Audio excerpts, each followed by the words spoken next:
talk about the commentary. If you're doing your crafting or creating texts area of study, the commentary is something that you are going to have to do. I'm Shalane from TSC Tuition. Let's talk about it. So the commentary should be about 400 to 500 words-ish, depending on what your school has set for you. They may give you more specific guidelines for the word count, but in general, we can expect it to be somewhere around 400 to 500 words.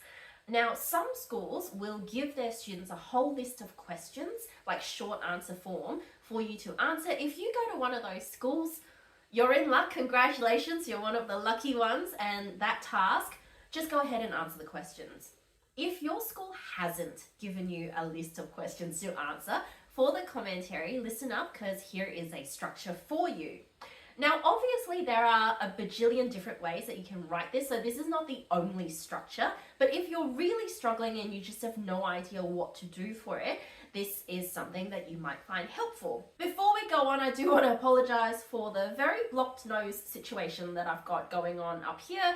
So please excuse me for the very blocked and stuffy sounding voice that I've got right now. But let's move on with the structure. So we can divide the commentary into three main parts. The first part should be the overall structure and purpose of your piece. So this is where you talk about what form did you choose, why did you choose this form, how did you structure your piece, why did you structure it that way. So we're really talking about the form and genre of the piece that you've written. So if you've written an opinion article, for example, why did you choose that form, right? Why didn't you choose a speech? Why didn't you choose a letter to the editor? Why didn't you choose a personal reflective? So you want to explain those choices and talk about the message that you're trying to convey, as well as the audience that you're trying to reach. Don't talk too much about the audience because that is in part 2.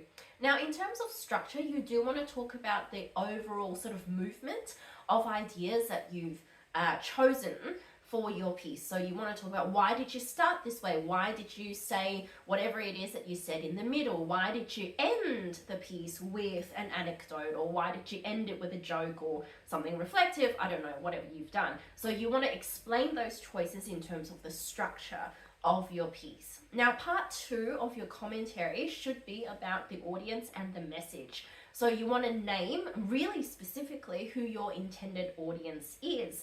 Now, this is very similar to your argument analysis, and we've got other videos about the audience, but basically you want to break it down into 3 groups. Geography, where are they? Socioeconomic status, so are they, we're talking about age, we're talking about employment, right? And then third is hobby or lack of interests or interests. So why are they there? What do they know about? What do they not know about? So you want to name that for your audience. And then what message did you want to convey to this audience? Did you want to persuade them of something? Did you want to explain something to them? Did you want to express something to them?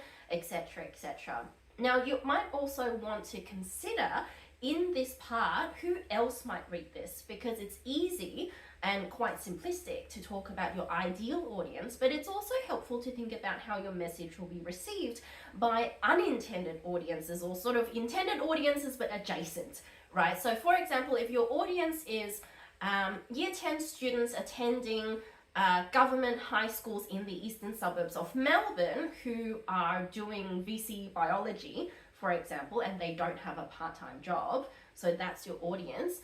If you're doing a speech, who else might hear it, right? If you're doing a speech in an assembly, there will be other teachers who are there, right? So think about, well, how would the teachers hear your message, and how would your message sort of, get across to them? How would they receive it? So you want to think about that angle as well in the part 2 of your commentary. In part 3 and the last part of your commentary, you want to discuss your specific language choices and then also your reflection. So we're thinking about really specific language choices that you've made. My suggestion is to name 3, right, in this part. So quote yourself, right, pull specific parts out of your piece. So, when I described mer as adjective, right, or when I used the extended metaphor of mer, what is it, whatever it is that you've done, quote yourself, be very specific, and talk about, how did they convey your message? Why didn't you choose something else, right, that could have done the same job, or would it not have done the same job, right? So talk about what you chose not to do as well. So when you're thinking of, say, metaphors, maybe you went with like an ocean metaphor, right? But before you got to the ocean metaphor, maybe you were thinking of like a sports metaphor. So talk about why didn't you go with the sports? Why did you go with the ocean metaphor? So talk through those choices here and talk about how they convey your message as effectively, as you can figure it out. And you also want to name 2 key learnings that you've made or discovered or reflected on during this process. So think about why is it that you made these choices? How did they make you feel? How did you realize something about your character or about how you might come across to your audience or how you want to portray yourself, right, to your audience? So think about the reflective things there, like what did you learn about yourself? What did you learn about sort of the writing process? What did you learn about sort of trying to reach your audience, right? What did you learn about unintended audiences, right? So think about those things, and this is where you put them down in part 3. So I hope that was helpful. Make sure you like and subscribe to all of our social media channels so that you don't miss out on any of the content that we post. We have a newsletter for parents and tutors who are looking for advice on how to help their teens, so subscribe to that if that is you. Our shop also has 3 different vocabulary packs aimed at sort of early high school, middle high school, and then senior high school English students. It's chock-a-block of vocabulary that we find that a lot of students struggle with and that a lot of students don't have by the time they sort of get to senior high school. So check that out if you are concerned at all about your vocabulary. And lastly, if you're looking for one-to-one English tutoring, please contact us and let's have a chat about how our team of tutors can support you. Thanks for watching.